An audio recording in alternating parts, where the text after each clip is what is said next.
Nellore corporation లో any time fire accident జరగచ్చు, files మావయ్యవచ్చు. లేని ఫైల్స్, అసలు కొన్ని ఫైల్సే లేవు, అవి కూడా తగలబడిపోయినాయి అని చెప్తారు. కాబట్టి వెంటనే ఈ రోజు కలెక్టర్ గారు నెల్లూరు కార్పొరేషన్ లో ఫైర్ యాక్సిడెంట్ జరగకుండా కాపాడుకోవాల్సిన బాధ్యత కలెక్టర్ మీద ఉందని కూడా నేను మనం. హరిత అరెస్ట్ కావాలి, చెన్నాడు అరెస్ట్ కావాలి, వికాస్ మర్మత్ మొత్తం విషయం బయటకు తీయాలని కూడా నేను మనం చేస్తాను. ఈ నెల్లూరు కార్పొరేషనే కాదు, టీడీఆర్ స్కామ్ నుంచి ప్రతి కార్పొరేషన్ లో ఈ విధంగా భ్రష్టు పట్టిపోయింది. మున్సిపల్ కార్పొరేషన్లు అన్ని ఆంధ్ర రాష్ట్రంలో కూడా నేను మళ్ళీ మనవి చేస్తాను. ఇవన్నీ వైసీపీ ప్రభుత్వంలో జరిగిన ఫైల్స్.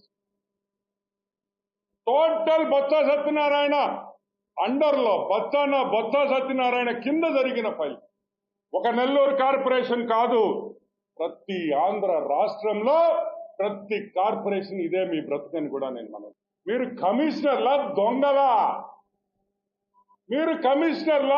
అని అడుగుతున్నాం.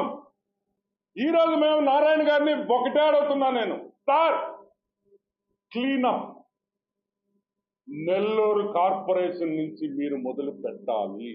మీరు పెడుతున్నారు, వెంటనే 2 ఐఏఎస్ ఆఫీసర్ సస్పెండ్ కావాలి, ఎఫ్ఐఆర్లు నమోదు కావాలి, అరెస్ట్ కావాలి.